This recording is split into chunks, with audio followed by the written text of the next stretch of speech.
Hadirin dimohon berdiri. Yang mulia Majelis Hakim Konstitusi memasuki ruang persidangan. Hadirin disilakan duduk kembali. Pemohon, kita mulai ya. Sidang perkara nomor 15 garing PU strip datar 21 Romawi garing 2023 dibuka dan dinyatakan terbuka untuk umum.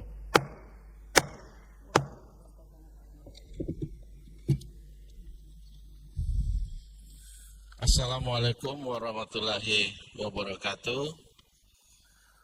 Salam sejahtera, Om Swastiastu, Namo Buddhaya, salam kebajikan. Pemohon silakan memperkenalkan diri. Baik, terima kasih Yang Mulia. Nama saya Eliadi Hulu sebagai prinsipal dalam permohonan pengujian Undang-Undang Desa. Demikian Yang Mulia. Baik. Sidang pada hari ini adalah sidang pendahuluan. Pemohon silakan menyampaikan pokok-pokok permohonan. Permohonan ini sudah kami baca, disampaikan pokok-pokoknya saja. Setelah itu nanti akan dilanjutkan dengan nasihat dari majelis panel. Silakan.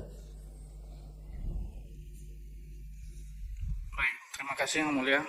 Selamat siang. Assalamualaikum warahmatullahi wabarakatuh. Waalaikumsalam warahmatullahi wabarakatuh. Pada kesempatan kali ini saya akan menyampaikan pokok-pokok permohonan terkait dengan pengujian material atas Undang-Undang Nomor 6 Tahun 2014 tentang Desa terhadap Undang-Undang Dasar Negara Republik Indonesia tahun 1945. Untuk kewenangan mahkamah dianggap telah dibacakan Yang Mulia. Oke. Selanjutnya saya akan menyampaikan pokok-pokok legal standing saya dalam mengajukan permohonan ini. Pertama, saya merupakan warga negara Indonesia yang secara alamat di KTP merupakan warga desa Onona Meletemula, Kecamatan Alasa, Kabupaten Nias Utara, Provinsi Sumatera Utara. Oleh karena itu, saya memiliki legal standing untuk menguji terkait dengan masa jabatan kepala desa. Selanjutnya, yang saya ujikan adalah terkait dengan pasal 39 tentang masa jabatan kepala desa dan periodisasi jabatan kepala desa. Secara lengkap, pasalnya berbunyi demikian. Pasal 39 ayat 1-nya, kepala desa memegang jabatan selama 6 tahun terhitung sejak tanggal pelantikan. Ayat keduanya, kepala desa sebagaimana dimaksud pada ayat 1 dapat menjabat paling banyak 3 kali masa jabatan secara berturut-turut atau tidak secara berturut-turut. Pasal tersebut bertentangan dengan Undang-Undang Dasar yang dalam hal ini juga sekaligus menjadi batu uji dalam permohonan ini, yaitu Pasal 1 ayat 3 Undang-Undang Dasar yang menyatakan bahwa negara Indonesia adalah negara hukum. Kemudian pasal 27 ayat 1 yang menyatakan bahwa segala warga negara bersamaan dengan kedudukannya di dalam hukum dan pemerintahan dan wajib menjunjung tinggi hukum dan pemerintahan itu dengan tidak ada kecualinya. Pasal 28D ayat 1 yang menyatakan bahwa setiap orang berhak atas pengakuan jaminan, perlindungan dan kepastian hukum yang adil serta perlakuan yang sama di hadapan hukum. Pasal 28I yang menyatakan bahwa setiap orang berhak bebas dari perlakuan yang bersifat diskriminatif atas dasar apapun dan berhak mendapatkan perlindungan terhadap perlakuan yang bersifat diskriminatif itu. Adapun kerugian konstitusional saya terkait dengan berlakunya pasal tersebut yang bersifat spesifik ataupun aktual ataupun bersifat potensial akan saya uraikan. Bahwa dengan berlakunya pasal 39 ayat 1 Undang-Undang Desa yang memberikan hak kepada kepala desa menjabat selama 6 tahun dalam satu periode telah menyebabkan kerugian konstitusional bagi pemohon itu. Apabila kedepannya pemohon hendak mencalonkan diri sebagai kepala desa, maka harus menunggu selama 6 tahun. Jika kepala desa yang terpilih di desa pemohon dalam menjalankan pemerintahan desa selama 6 tahun ke depan ternyata tidak memiliki kemampuan leadership dan manajemen yang baik atau tidak berkompeten dan tidak capable, sehingga berdampak pada terhambatnya perkembangan dan kemajuan desa atau bahkan menimbulkan kesengsaraan bagi masyarakat desa, maka pemohon harus menunggu selama 6 tahun ke depan untuk melakukan pergantian kepala desa. Namun jika masa jabatan kepala desa dibatasi selama 5 tahun, maka desa pemohon akan memiliki waktu lebih cepat untuk memilih kepala desa yang baru dengan kemampuan leadership dan manajemen yang baik, sehingga berdampak pada peningkatan dan perkembangan kemajuan desa pemohon. Karena dalam kurun waktu 1 tahun dapat dilakukan banyak perubahan ke arah yang lebih baik. Namun jika masa jabatan kepala desa dibatasi 5 tahun dengan berpedoman pada norma yang terdapat dalam konstitusi, tepatnya pada pasal 7 Undang-Undang Dasar 1945 tentang pembatasan masa jabatan presiden dan wakil presiden, yang merupakan referensi dari seluruh pembatasan masa jabatan eksekutif baik di tingkat pusat maupun daerah, maka akan menciptakan harmonisasi dan keadilan dalam sistem ketatanegaraan Indonesia. Bahwa kedepannya jika pemohon menjabat sebagai presiden atau gubernur atau bupati atau wali kota, maka pemohon merasa adanya ketidakadilan, ketidaksamaan kedudukan di dalam hukum dan pemerintahan, dan adanya perlakuan yang berbeda di mata hukum, serta adanya diskriminasi antara masa jabatan pemohon yang hanya 5 tahun dengan kepala desa yang memiliki masa jabatan 6 tahun. Bahwa dengan berlakunya pasal 39 ayat 2 Undang-Undang Desa yang memberikan hak kepada kepala desa menjabat paling banyak 3 periode atau 3 kali masa jabatan secara berturut-turut ataupun tidak secara berturut-turut, telah menyebabkan kerugian konstitusional bagi pemohon. Kerugian konstitusional yang dimaksud adalah bahwa berdasarkan prinsip konstitusional, periodisasi sebuah jabatan dalam ruang lingkup pemerintahan paling banyak adalah sebanyak 2 kali. Periodisasi sebanyak 2 kali berlaku bagi presiden hingga bupati atau wali kota.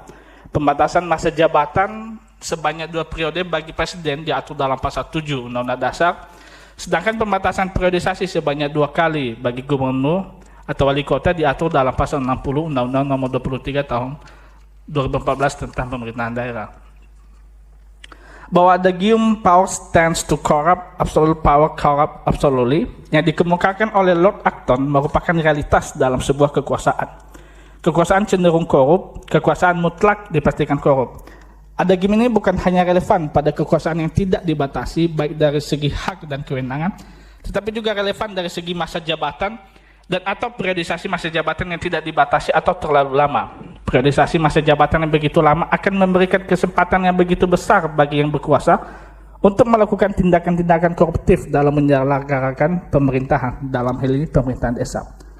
Bila mana dijumlahkan masa jabatan kepala desa selama 6 tahun dalam satu periode dengan periodisasi sebanyak 3 kali masa jabatan kepala desa yang bersangkutan akan menjabat selama 18 tahun. Mohon izin, itu ada yang typo yang mulia. Selama 18 tahun secara berturut-turut maupun tidak berturut-turut. Jangka waktu tersebut setengah dari masa jabatan Presiden kedua Indonesia yang menjabat selama 30 tahun, yang membawa Indonesia pada masa-masa kediktatoran yang mengakibatkan munculnya tirani-tirani yang menguasai negara sehingga kualitas demokrasi sangat rendah. Salah satu penyebab Presiden kedua menjabat dengan begitu lamanya dikarenakan Presiden telah menguasai hampir 100% dan telah menancapkan pengaruh-pengaruh kekuasaan yang kuat atau superpower sehingga membentuk tirani yang menguasai negara. Hal tersebut dapat pula terjadi pada jabatan kepala desa. Kekuasaan yang begitu lama akan memberikan peluang kepada kepala desa untuk melakukan tindakan-tindakan yang bermaksud untuk melanggengkan kekuasaan hingga 3 periode. Ataupun tindakan-tindakan tersebut yaitu pertama, mengangkat perangkat desa yang dapat membantu menghimpun suara pada saat pelaksanaan pemilihan kepala desa periode berikutnya, sehingga proses pengangkatan perangkat desa tidak adil dan objektif. Melakukan tindakan korupsi yang bersumber dari anggaran pendapatan dan belanja desa, dana desa yang mencapai 1 miliar rupiah lebih per desa, dan bahkan dana yang bersumber dari badan usaha milik desa dan dana lainnya yang dikelola oleh desa melalui kepala desa. Tindakan koruptif ini bertujuan menghimpun dana sebesar-besarnya untuk biaya kampanye pada proses pemilihan kepala desa berikutnya. Semakin lama masa jabatan kepala desa, maka akan semakin besar peluang dan nilai yang dikorupsikan. Itu ada referensi link berita yang mulia yang memuat tentang tindakan koruptif kepala desa. Saya lanjutkan. Dengan demikian masa jabatan kepala desa selama 6 tahun dengan kesempatan menjabat sebanyak 3 periode akan menghambat proses demokrasi dan nilai keadilan di tengah-tengah masyarakat desa, termasuk pemohon yang merupakan warga desa. Bahwa dengan periodisasi sebanyak 3 periode yang diberikan kepada kepala desa akan menghambat hak konstitusional pemohon untuk berpartisipasi dalam proses pemilihan bila mana pemohon mencalonkan diri sebagai kepala desa. Selanjutnya saya akan masuk pada pokok-pokok permohonan yang mulia, alasan-alasan permohonan. Namun sebelumnya izinkan saya menyampaikan bahwa permohonan ini tidak nebis in idem karena sebelumnya ada pengujian pasal 39 juga. Namun pokok permohonannya ataupun tuntutannya dan juga dasar batu pengujiannya tidak sama yang mulia. Baik, saya lanjutkan pada alasan permohonannya. Huruf A. Pembatasan kekuasaan kepala desa yang rasional sesuai dengan prinsip konstitusi merupakan perwujudan dari demokrasi dan keadilan bagi seluruh pemimpin yang dipilih melalui proses pemilihan.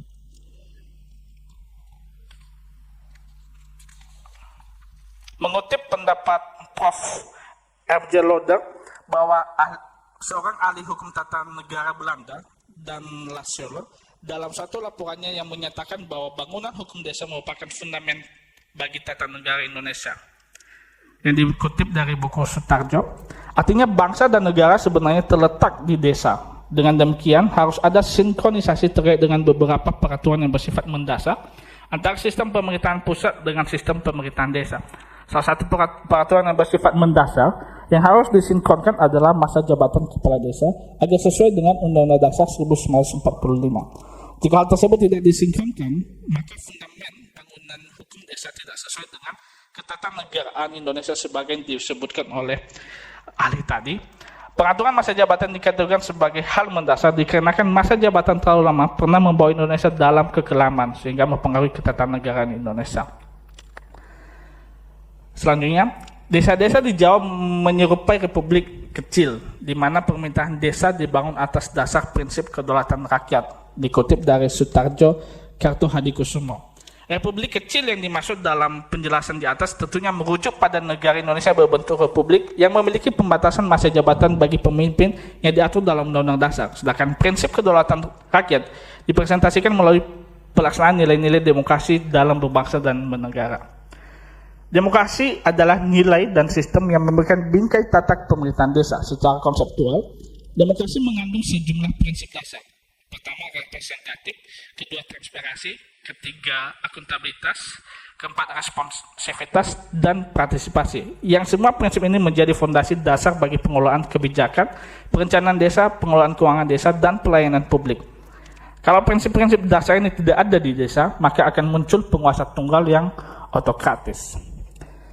Dalam hal partisipasi mencakup 3 hal. Pertama, voice atau suara. Setiap warga mempunyai hak dan ruang untuk menyampaikan suaranya dan dalam proses pemerintahan. Pemerintahan sebaliknya mengakomodasi setiap suara yang berkembang dalam masyarakat yang kemudian dijadikan berbagai basis kekuatan keputusan. Kedua, akses, yakni setiap warga mempunyai kesempatan untuk mengakses atau mempengaruhi pembuatan kebijakan, termasuk akses dalam layanan publik. Ketiga, kontrol, yakni setiap warga atau elemen-elemen masyarakat mempunyai kesempatan dan hak untuk melakukan pengawasan atau kontrol terhadap jalannya pemerintahan maupun pengelolaan kebijakan dan keuangan pemerintahan. Kontrol yang paling ampuh dapat dilakukan oleh masyarakat kepada kepala desa yang tidak memiliki kemampuan leadership dan manajerial dalam memimpin desa adalah melalui pemilihan. Melalui pemilihan, masyarakat dapat langsung mengontrol dan bersuara untuk mengganti kepala desa yang tidak mampu tersebut. Karena secara empiris, masyarakat tidak dapat melakukan kontrol kepada kepala desa yang sedang berkuasa. Kepala desa akan membangun hubungan yang baik dengan bupati, inspektorat kabupaten maupun lembaga-lembaga lain yang dapat memproses pengaduan masyarakat. Namun, jika masa jabatan kepala desa tetap mengikuti pengaturan sebagai diatur dalam pasal 39 Undang-Undang Desa, maka akan menimbulkan kemunduran demokrasi di tengah-tengah masyarakat desa. Perlu dipahami bersama bahwa bagi sebagian masyarakat yang hidup di desa, wajah dari demokrasi adalah pada saat dilaksanakannya pemilihan. Masyarakat desa akan berbondong-bondong ikut pemilihan. Situasi ini akan merangsang masyarakat desa terus terlibat aktif dalam kegiatan-kegiatan desa karena adanya rasa memiliki yang dibangun melalui pemilihan kepala desa. Namun, jika pemilihan kepala desa dilakukan dalam kurun waktu yang cukup lama, maka gairah masyarakat desa untuk ikut pesta demokrasi akan menurun. Apalagi jika kepala desa diberikan kesempatan untuk menjabat sebanyak 3 periode. Maka akan muncul dalam benak masyarakat, ngapain ikut pemilihan kalau pemenangnya orang-orang itu saja. Anggapan ini muncul bila mana petahana telah menjabat 2 periode dan mencalonkan untuk ketiga kalinya. Ditambah jika perangkat desa merupakan orang-orang loyal kepala desa, maka kemungkinan besar akan muncul pemilihan yang tidak fair dan adil. Bahwa Mahkamah dalam pertimbangannya pada putusan nomor 42/PUU 16/2021 mengatakan bahwa pembatasan masa jabatan kepala desa, yakni dengan masa jabatan 6 tahun dengan periodisasi masa jabatan paling banyak 3 kali masa jabatan sebagaimana diatur dalam pasal 39 Undang-Undang Desa, merupakan perwujudan penyelenggaraan prinsip demokrasi sekaligus merupakan semangat pembatasan yang dikehendaki oleh Undang-Undang Dasar. Semangat demikian dapat dicontoh dengan adanya pembatasan masa jabatan dan periodisasi masa jabatan dan masa jabatan presiden dan wakil presiden. Turunan semangat Undang-Undang Dasar 1945 tersebut juga tercermin dari pembatasan masa jabatan dan periodisasi masa jabatan kepala daerah dan wakil kepala daerah. Dalam pertimbangan tersebut, Mahkamah telah mengamini adanya pembatasan masa jabatan dan periodisasi kepala desa. Namun hanya saja, lamanya masa jabatan tersebut perlu pula disesuaikan dengan konstitusi agar lebih sejalan dengan semangat pembatasan yang dikehendaki oleh Undang-Undang Dasar, sehingga terwujudnya demokrasi yang sesungguhnya. Bahwa dari uraian di atas, pembatasan masa jabatan kepala desa wajib disesuaikan dengan pembatasan yang telah ditetapkan oleh Undang-Undang Dasar, yaitu 5 tahun dengan periodisasi sebanyak 2 kali, karena merupakan prinsip dasar yang harus dibatasi secara rasional. Hal ini bertujuan untuk menyesuaikan dengan masa jabatan presiden, gubernur, dan bupati atau wali kota, agar terciptanya keadilan bagi seluruh pemegang kekuasaan dan jabatan politis yang diperoleh melalui proses pemilihan. Masa jabatan 5 tahun dengan sebanyak 2 kali juga merupakan presiden di tengah-tengah masyarakat, karena yang mengikuti pola masa jabatan tersebut bukan hanya presiden, gubernur, dan bupati atau wali kota, namun juga diikuti oleh perusahaan-perusahaan baik BUMN maupun swasta yang memberikan masa jabatan kepada direksi maupun komisaris untuk menjabat selama 5 tahun. Selain itu, pola masa jabatan tersebut juga diikuti oleh organisasi. Salah satunya adalah organisasi advokat yang berdasarkan putusan Mahkamah Konstitusi nomor 91, pimpinan organisasi advokat hanya boleh menjabat selama 5 tahun dan sebanyak 2 periode. Selanjutnya, bahwa pembentuk undang-undang tidak memberikan penjelasan terkait dengan alasan pengaturan masa jabatan kepala desa yang boleh menjabat selama 6 tahun dengan periodisasi sebanyak 3 kali. Pembentuk undang-undang tidak berangkat dari basis argumentasi yang kuat. Pengaturan masa jabatan tersebut secara tiba-tiba diatur sedemikian di dalam Undang-Undang Desa. Oleh karena itu, sudah sepatutnya pengaturan mengenai masa jabatan dan periodisasi jabatan kepala desa merujuk pada Undang-Undang Dasar 1945. Kemudian huruf B-nya yang mulia, saya persingkat saja. Yang menjadi persoalan dengan pengaturan masa jabatan kepala desa, Undang-Undang Desa yang terdapat dalam Undang-Undang Desa adalah bila mana kepala desa yang terpilih tidak memiliki kemampuan dalam membangun dan memajukan desa sehingga berdampak pada tertinggalnya perekonomian dan kesejahteraan masyarakat. Bila mana kepala desa tidak memiliki kemampuan atau bahkan sewenang-wenang dan tidak menggunakan keuangan desa dengan benar atau dalam tanda kutip korupsi, maka pembangunan dari desa, membangun Indonesia dari pinggiran, desa sebagai subjek dan objek pembangunan tidak akan terlaksana. Satu-satunya solusi untuk mengatasi hal tersebut adalah dengan melakukan pergantian kepala desa. Namun pergantian kepala desa sangat memerlukan waktu yang sangat lama, yaitu 6 tahun, dan dengan periode 3 kali. Kemudian saya lanjut pada huruf C, bahwa Indonesia merupakan negara hukum sebagaimana diamankan dalam pasal 1 ayat 3 Undang-Undang Dasar. Menurut Mahkamah dalam putusannya nomor 91, pada paragraf 3.15 menyatakan bahwa selain itu pembatasan masa jabatan dan periodisasi jabatan dapat memenuhi salah satu prinsip negara hukum sebagaimana diatur dalam pasal 1 ayat 3 Undang-Undang Dasar. Pertimbangan tersebut tentunya sangat relevan dengan permohonan equo. Pemohon berpendapat bahwa prinsip negara hukum akan tercapai secara paripurna di tingkat pemerintahan desa bila mana masa jabatan dan periodisasi jabatan kepala desa sesuai dengan pengaturan masa jabatan yang terdapat dalam Undang-Undang Dasar. Aturan mengenai terlampau panjangnya masa jabatan dan periodisasi jabatan kepala desa berpotensi menimbulkan institutional disaster sebab aturan ini bertentangan dengan prinsip konstitusionalisme. Prinsip proporsionalitas tidak disusun dengan landasan argumentasi yang rasional dan komprehensif. Tidak memiliki arah penguatan dan grand design pembangunan dan kemajuan desa yang dapat berujung pada pelanggaran hak kewarga negara Indonesia, terutama bagi pemohon. Kemudian saya lanjut langsung saja pada poin nomor 7 yang mulia, bahwa dalam beberapa kesempatan ataupun mungkin umum terjadi, kepala desa sering melakukan tindakan-tindakan yang arogansi dan sewenang-wenang.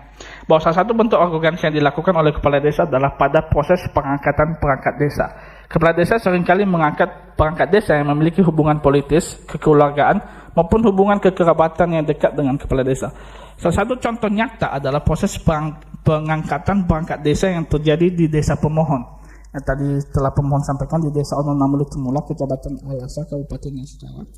Walaupun telah dilakukan penyeleksian dan penyaringan perangkat desa, namun kepala desa tidak tunduk pada nilai dan hasil seleksi tersebut. Ya. Kepala desa justru mengangkat peserta seleksi perangkat desa dengan nilai urutan ketiga, tidak mengangkat nilai peringkat pertama, padahal secara nilai sangat jauh dengan peringkat pertama. Kepala desa dengan sewenang-wenang, dengan penuh arogansi lebih memilih untuk mengangkat perangkat desa yang memiliki hubungan kepentingan dengan dirinya ataupun memiliki hubungan politik. Karena peserta dengan peringkat 1 hendak memperjuangkan haknya, maka yang bersangkutan bersama-sama dengan masyarakat desa melayangkan surat keberatan kepada kepala desa hingga bupati. Namun surat keberatan tersebut diabaikan dan sama sekali tidak ditanggapi oleh kepala desa. Kemudian salah satu bukti arogansi yang diselimuti hawa nafsu kepala desa adalah yang terjadi akhir-akhir ini, adanya tuntutan dari kepala desa seluruh Indonesia agar masa jabatan diperpanjang selama 9 tahun.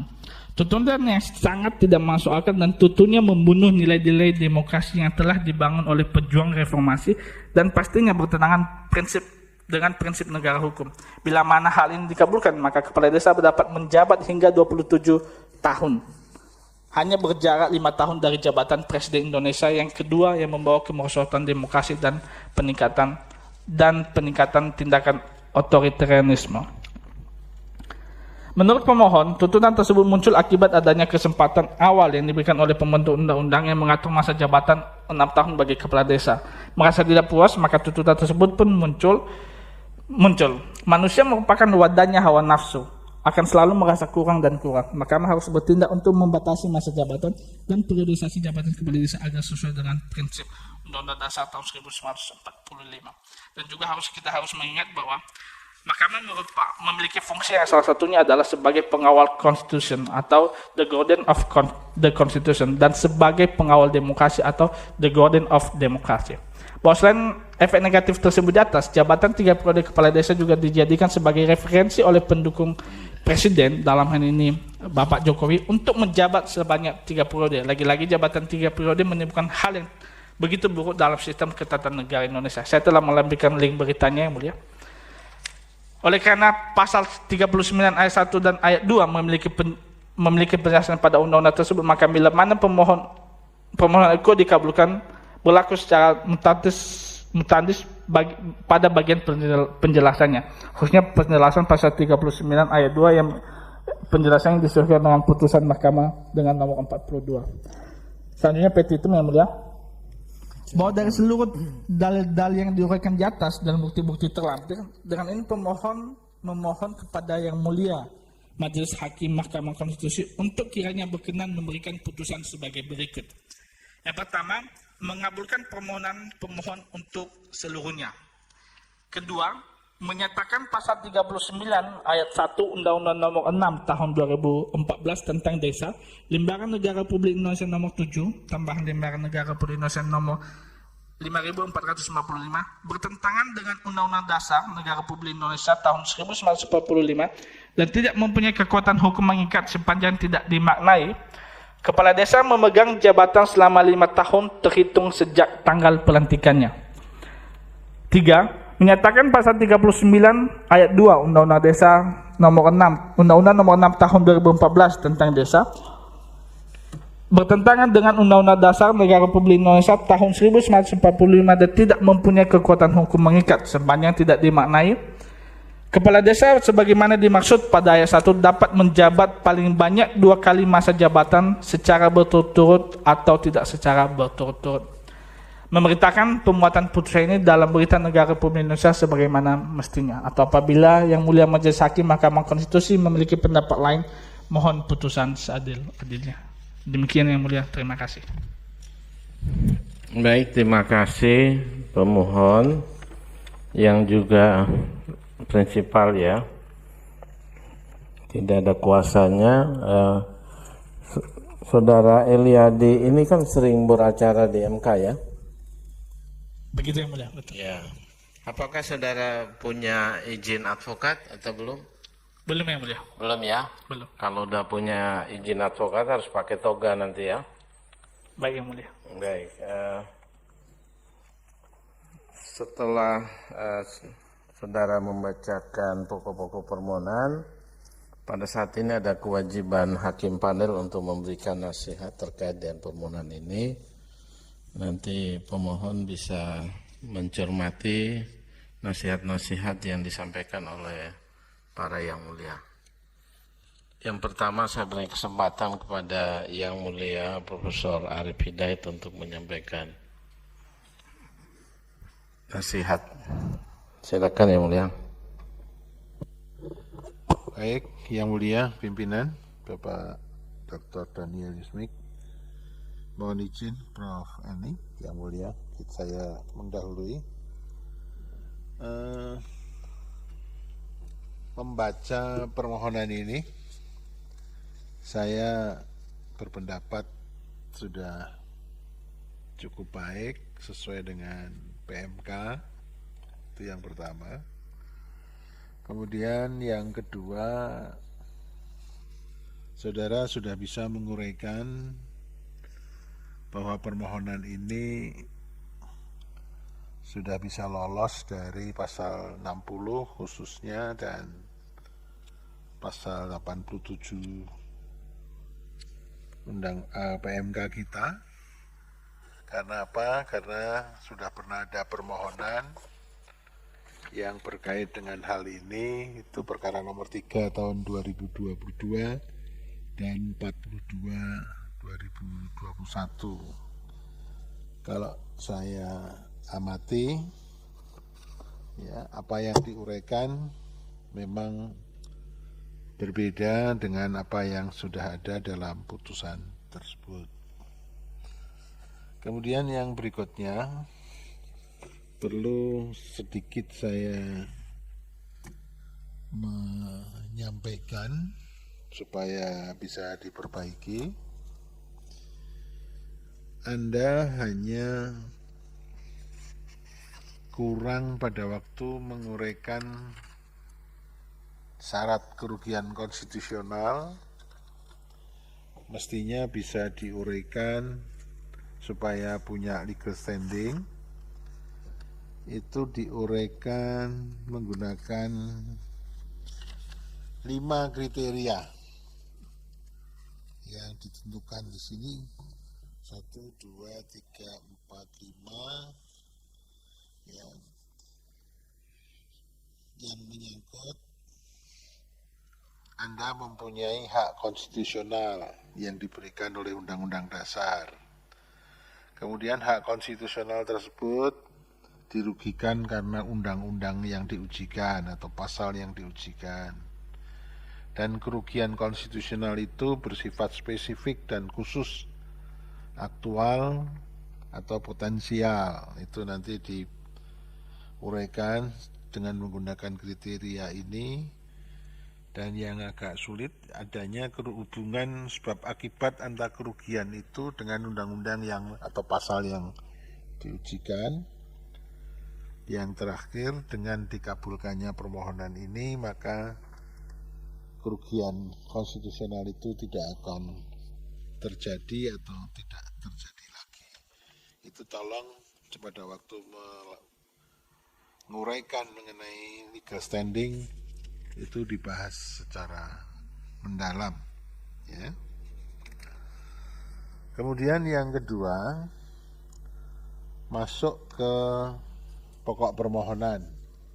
Saya tidak banyak masuk ke pokok permohonan begini. Yang dimohonkan itu termasuk penjelasan pasal ini enggak? Kan ada penjelasannya. Ya. Coba nanti dilihat, ya. Di sini di perihal permohonan pengujian material Undang-Undang Nomor ini tentang desa. Itu pasalnya pasal 39, itu ada penjelasannya, termasuk penjelasannya enggak? Nanti diuraikan termasuk penjelasannya atau tidak, ya, yang jelas. Karena kalau pasalnya iya, berarti kan pengujiannya iya, penjelasannya juga. Terus yang kemudian yang kedua yang harus Anda lewati, Mahkamah itu sudah sering berpendapat. Pendapatnya itu begini, hal-hal yang berhubungan dengan masa jabatan itu sifatnya adalah kebijakan hukum terbuka, open legal policy. Sehingga menentukan masa jabatan itu kewenangan dari pembentuk undang-undang. Nah, sekarang banyak putusan kita yang bisa di-refer itu mengatakan bahwa berkenaan dengan angka-angka masa jabatan ini Mahkamah tidak berwenang karena itu merupakan open legal policy atau kewenangan pembentuk undang-undang. Nah, inilah yang harus Anda challenge, sehingga Mahkamah kok harus memutus atau menentukan masa jabatan ini sesuai dengan yang Anda kehendaki, itu karena alasan-alasan apa? Tentunya alasan-alasan yang sangat fundamental, alasan-alasan yang sangat kuat, sehingga Mahkamah yang tadinya mengatakan itu selalu open legal policy, Mahkamah bisa bergeser atau berubah pendiriannya. Tapi banyak putusan yang sudah mengatakan itu merupakan open legal policy. Ini yang harus Anda lewati sehingga Mahkamah bisa mengubah pendiriannya dengan mengabulkan permohonan Anda. Terus kemudian kalau boleh menambahkan sedikit deposita, coba dipikirkan. Kepala desa itu kan dipilih secara langsung oleh rakyat. Kalau kita lihat, berarti meskipun Mahkamah sudah mengatakan sekarang itu pemilihan umum serentak, sehingga bisa dilakukan pemilihan presiden sekaligus pemilihan anggota DPD, DPR, DPRD, kabupaten, kota, dan provinsi, itu jadi satu kali. Tapi kemudian masih ada pemilihan kepala desa secara langsung juga. Nah, situasi yang sering ada pemilihan, meskipun sudah dia lakukan pemilihan serentak, itu ada akibat-akibat atau dampak. Dampaknya adalah bisa terjadi kohesi sosial melemah di desa. Karena apa? Terbelah masyarakat, apalagi kalau dalam pemilihan kepala desa itu dalam penelitian yang sering dilakukan oleh teman-teman, terutama penelitian yang dilakukan oleh teman-teman di UGM yang berkaitan dengan desa, itu setiap kali pemilihan kemudian masyarakat menjadi terbelah dan kohesi sosialnya melemah. Konflik-konflik yang berakibat bermusuhan di desa itu.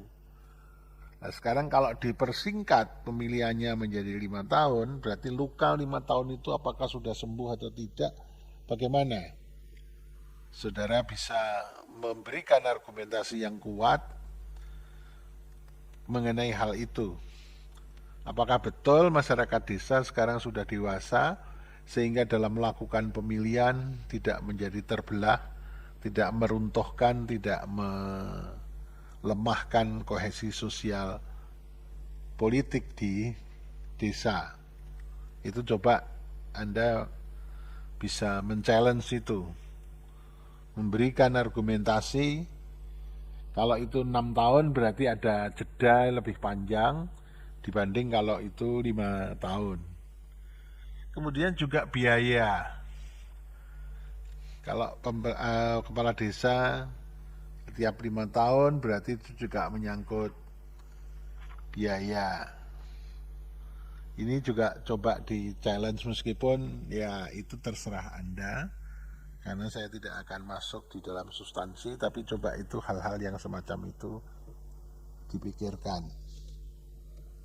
Itu saja Bapak Ketua Panel yang bisa saya sampaikan, karena saya melihat bahwa permohonan ini sebetulnya sudah cukup baik, tapi yang jadi masalah utama adalah bahwa hal-hal yang berkenaan dengan penentuan masa jabatan apapun itu kita sudah sering memutus. Coba nanti dibaca putusan-putusan yang menyangkut itu, kita selalu mengatakan itu kebijakan hukum terbuka yang merupakan kewenangan pembentuk undang-undang. Terima kasih Bapak Ketua Panel. Baik, terima kasih Yang Mulia Prof. Arif Hidayat. Selanjutnya Yang Mulia Profesor Eni Nurbaningsi. Baik, terima kasih Yang Mulia Ketua Panel Bapak Dr. Daniel Yusmik dan Profesor Arif Hidayat selaku anggota panel. Saudara Prinsipal, ini panggilannya Hulu atau Eli? Elia Yang Mulia. Oh, Elia. Ya, baik Mas Elia ya. Memang kalau dilihat dari secara umum permohonan saudara, karena memang saya juga sering ketemu saudara juga di persidangan, ini sudah memenuhi setidaknya PMK begitu. Hanya memang masih perlu penajaman ya, dalam rangka Anda membangun reasoningnya tadi ya, supaya lebih kuat lagi, komprehensif begitu. Saya akan memulai begini. Ya.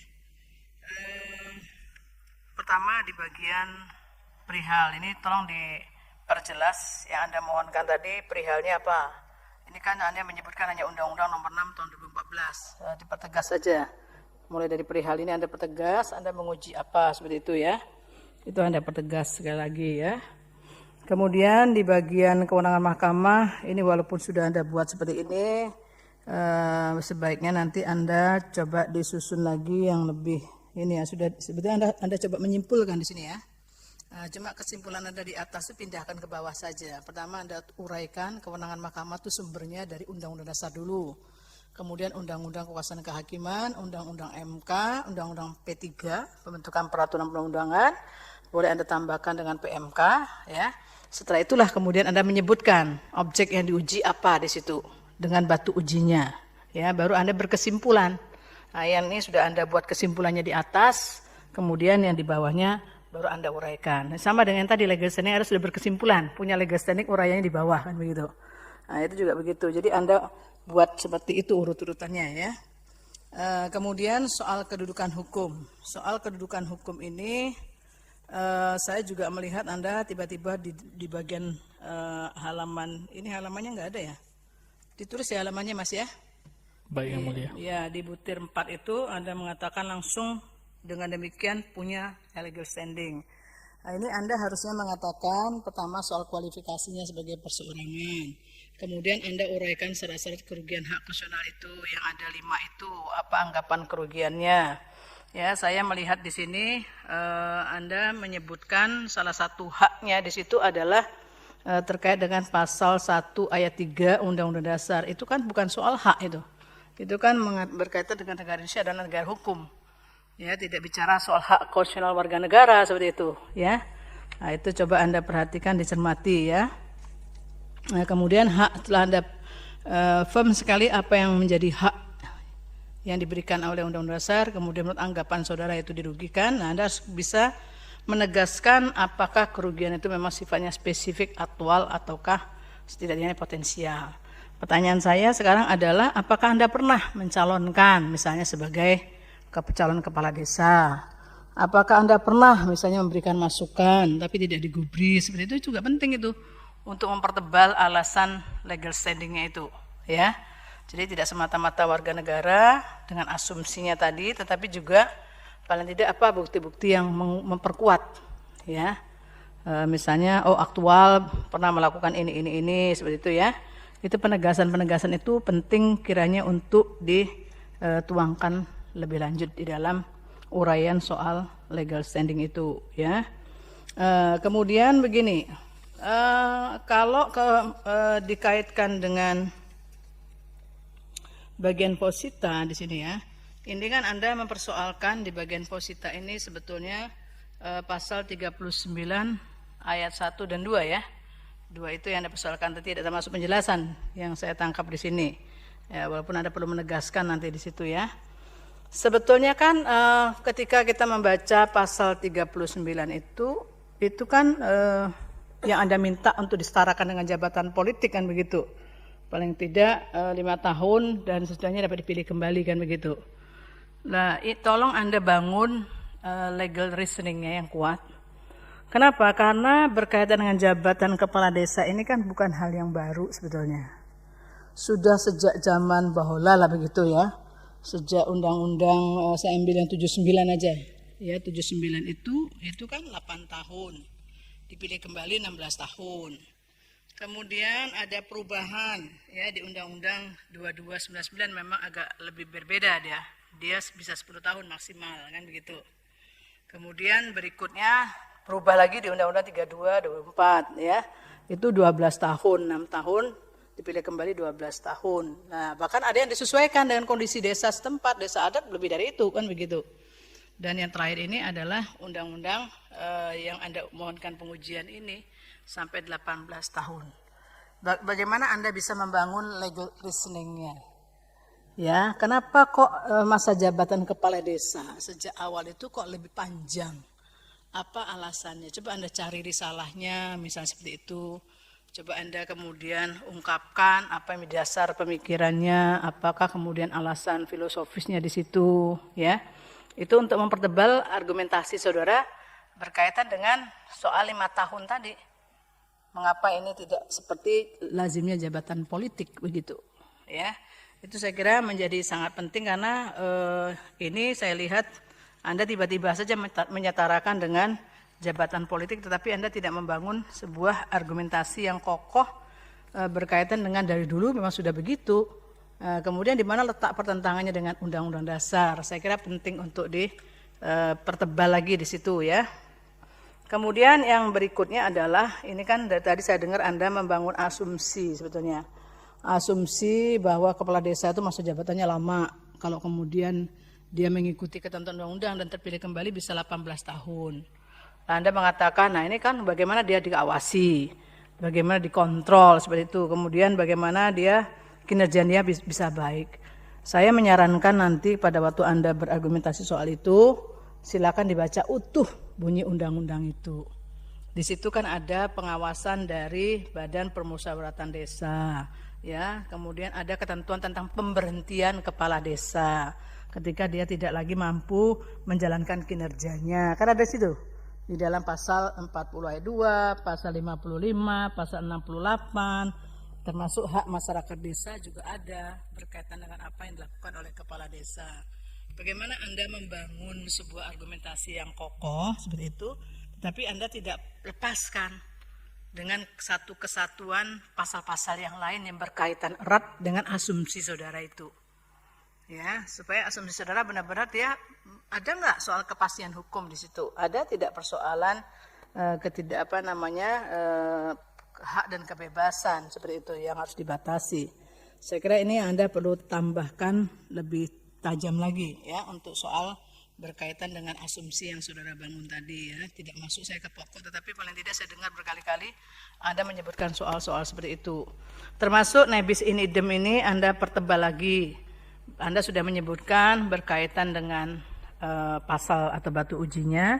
Alasannya juga Anda coba cek kembali apakah alasannya berbeda atau tidak berkaitan dengan putusan MK yang menyangkut pasal 39 ayat 2 juga, ya kan, yang dikabulkan sebagian itu.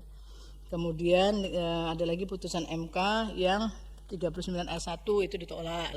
Coba Anda kemudian cek kembali satu persatu untuk lebih komprehensif di dalam menyatakan bahwa ini tidak nebis in idem seperti itu ya. Kemudian yang berikutnya karena ini bicara soal pertentangan yang Anda bawa ke sini kan soal pertentangan norma yang dimohonkan pengujian dengan konstitusi, yaitu yang harus Anda perkuat, bukan persoalan implementasinya ya. Coba Anda renungkanlah soal itu ya, supaya Anda bisa mengeliminir soal implementasi, tapi Anda lebih memperkuat persoalan terkait dengan ada tidak pertentangan norma yang beranggapan Anda ada persoalan ketidakpastian hukum itu ya. Silakan Anda pertebal di situ. Kemudian yang di dalam petitum ini juga harus Anda perjelas ya. Petitum yang angka 3 ini Anda mau menguji atau meminta yang mana itu? Yang pasal 39 ayat 1 atau ayat 2 ya, itu Anda harus perjelas ya. Termasuk juga harus kutipan undang-undang itu diambil dari mana, lembaran negaranya harus jelas, nomor, tahun, tambalan lembaran negara juga harus jelas seperti itu, sehingga dia lebih komprehensif seperti itu ya Pak Elia ya. Jadi saya kira itu hal-hal yang dapat saya berikan sebagai bentuk nasihat untuk perbaikan permohonan saudara ya. Demikian dari saya, terima kasih, saya kembalikan kepada ketua panel. Baik, terima kasih Yang Mulia Prof. Eni. Pemohon sudah banyak sekali ya masukan dari Yang Mulia Prof. Arief dan Yang Mulia Prof. Eni. Ini juga ada beberapa catatan saya yang sama, misalnya terkait dengan permohonan ini belum ada halamannya ya. Kemudian penulisan lembaran negara itu tidak lazim langsung nomor ya, biasanya ada tahunnya. Dan itu di dalam tidak hanya di dalam petitum, tetapi ini mulai dari perihal ini juga supaya nanti disamakan ya. Tadi juga Yang Mulia Prof. ini minta supaya langsung disebut pasalnya itu. Kalau sekiranya ingin dengan penjelasannya sekalian saja ya. Memang di dalam permohonan ini dalam posita tadi ya, kalau tidak salah Anda minta supaya penjelasan itu mutatis mutandis ya. Itu nanti supaya bisa diuraikan baik batang tubuh maupun penjelasan dari Undang-Undang Desa. Kemudian nanti juga tolong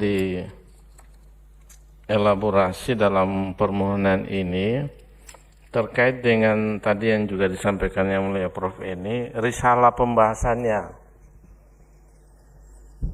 Sebab di beberapa daerah juga mungkin kesulitan untuk bisa mendapat kepala desa ya.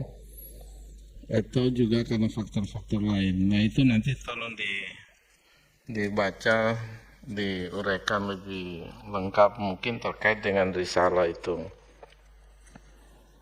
Kemudian dalam permohonan juga saudara mengatakan ada semacam arogansi hawa nafsu ya terkait dengan masa jabatan diperpanjang hingga 9 tahun dan seterusnya dapat menjabat hingga 27 tahun. Ini kalau misalnya ada seperti ini mungkin bisa dijadikan bukti ya, buktinya apa gitu. Apakah memang 9 tahun ini boleh 3 kali atau 9 tahun tapi cukup 2 kali? Ada wacana yang berkembang yang diberitakan baik di media cetak maupun elektronik, ada yang mengatakan 9 tahun tapi cukup 2 periode. Tapi di sini Anda mengatakan ini bisa 3 periode sehingga jadi 27 tahun. Nanti kalau ini apakah ini hanya asumsi atau kalau ada datanya nanti dilampirkan ya untuk 3 periode ini. Kemudian mungkin bisa juga diperkuat nanti di dalam posita ya. Memang saudara mengangkat teori-teori untuk pembatasan masa jabatan dan periodisasi terkait dengan teori demokrasi. Nah ini nanti coba dipertimbangkan juga apakah konteks demokrasi dalam undang-undang desa ini, apakah itu sudah bisa disamaratakan ya atau tidak? Kalau disamaratakan misalnya karena pemohon menghendaki supaya ini cukup 5 tahun ya, sesuai dengan jabatan presiden, gubernur, bupati dan wali kota 5 tahun. Tapi tadi juga sudah diingatkan Yang Mulia Prof. Arik bahwa kalau berkaitan dengan masa jabatan ya, itu berkali-kali MK mengatakan ini adalah open legal policy dan itu diserahkan kepada pembentuk undang-undang. Itu banyak putusan yang terkait dengan sikap pendirian MK. Nanti dicermati ya. Kemudian mungkin kalau ada hal-hal lain yang perlu ditambahkan, dielaborasi dalam permohonan ini supaya bisa meyakinkan hakim nanti ya. Saya kira itu tambahan dari saya terkait dengan permohonan ini. Silakan kalau ada hal-hal yang mau disampaikan. Baik, terima kasih untuk nasihatnya Yang Mulia. Saya akan melengkapi dalam perbaikan permohonan selanjutnya. Namun memang mungkin terkait dengan pengujian penjelasannya juga berlaku mutatis mutandis ya, tadi saya menyampaikan dan sudah diingatkan juga oleh Yang Mulia Prof. Daniel, maka saya akan kembali menguraikannya. Dan juga nanti mungkin di sidang selanjutnya akan bergabung beberapa pemohon mungkin dari berbagai daerah yang telah sama-sama kita himpun untuk sama-sama dalam melakukan pengujian ini. Saya pikir itu saja Yang Mulia. Terima kasih. Oke, kalaupun nanti ada tambahan silakan ya. Karena saya lihat di dalam petitum ini justru memang pemohon menggunakan kata para pemohon. Saya nggak tahu ini mungkin draft awalnya sudah ada beberapa orang, tiba-tiba karena sendiri. Kalau nanti misalnya ada lebih dari satu ya tentu akan para pemohon ya. Karena tadi saudara baca tidak sesuai dengan yang tertulis yang kami pegang. Di sini di dalam petitumnya ya. Ini mengabulkan permohonan para pemohon untuk seluruhnya ya.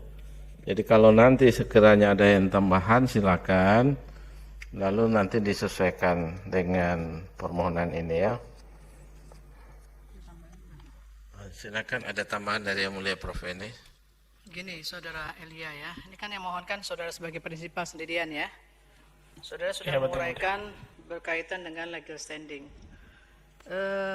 Saya perlu sampaikan juga ya, sekedar sebagai edukasi. Sebetulnya kalau permohonan pengujian undang-undang ini nggak perlu serombongan juga nggak apa-apa. Kalaupun dia dikabulkan juga berlakunya erga omnes kan begitu. Tetapi ketika Anda membawa misalnya ada prinsipal lain begitu, ya Anda punya tanggung jawab untuk menguraikan satu persatu persoalan yang terkait dengan legal standing itu. Tidak terus gerombolan gitu. Jadi satu persatu Anda uraikan, tanggung jawabnya begitu ya. Begitu juga kalau Anda menambahkan batu ujinya ya harus Anda uraikan lagi. Semakin banyak uraiannya begitu. Ya. Itu saja, terima kasih. Baik, terima kasih Yang Mulia Prof. Eni. Izin Yang Mulia. Ya, silakan. Ya, untuk penambahan memang ini kaitannya dengan pemuda-pemuda di wilayah Indonesia. Misalnya nanti ada pemohon dari Sumatera Utara dengan membawa bukti masing-masing bagaimana roda pemerintahan di desa. Misalnya di di Toba sana ataupun di Papua, di Kalimantan, nah, kita telah menghimpun para pemohon. Nah, memang nanti kami akan menguraikan legal standing masing-masing dari pemohon-pemohon itu. Begitu Yang Mulia. Terima kasih. Silakan. Sebenarnya kan tadi sudah diingatkan Yang Mulia Prof. Eni, satu pemohon pun nggak masalah. Yang penting legal standingnya, karena legal standing itu kan pintu masuk. Tadi misalnya Yang Mulia Prof. Eni mau dalam kaitan dengan legal standing, misalnya apakah saudara pernah mengajukan diri sebagai calon kepala desa misalnya, atau mungkin saudara ada keinginan menjadi mungkin di Jakarta nih, wah ternyata agak susah, lebih baik jadi kepala desa ya, dana desanya kan besar misalnya. Coba diuraikan ya legal standing itu supaya bisa memperkuat. Tetapi kalau nanti ada tambahan silakan, karena dalam beberapa permohonan banyak para pemohon, bisa saja hanya satu dari sekian para pemohon itu yang memenuhi legal standing. Kalau memenuhi legal standing maka akan masuk pada pokok permohonan ya. Silakan itu kami serahkan kepada saudara untuk apakah perbaikan nanti ada tambahan pemohon, silakan. Masih ada lagi yang mau disampaikan? Saya pikir cukup yang mulia. Oke. Kalau cukup untuk perbaikan tenggang waktu perbaikan permohonan ini Senin 27 Februari 2023, berkas perbaikan permohonan baik hard copy dan soft copy diterima Mahkamah Konstitusi paling lambat pukul 13.30 waktu Indonesia Barat. Sidang selanjutnya ditentukan kemudian oleh Mahkamah dan akan diberitahukan kepada pemohon melalui kepanitraan. Saya kira jelas ya. Jelas yang mulia. Baik. Yang mulia ada tambahan? Cukup. Yang mulia. Baik, dengan demikian sidang hari ini selesai dan ditutup.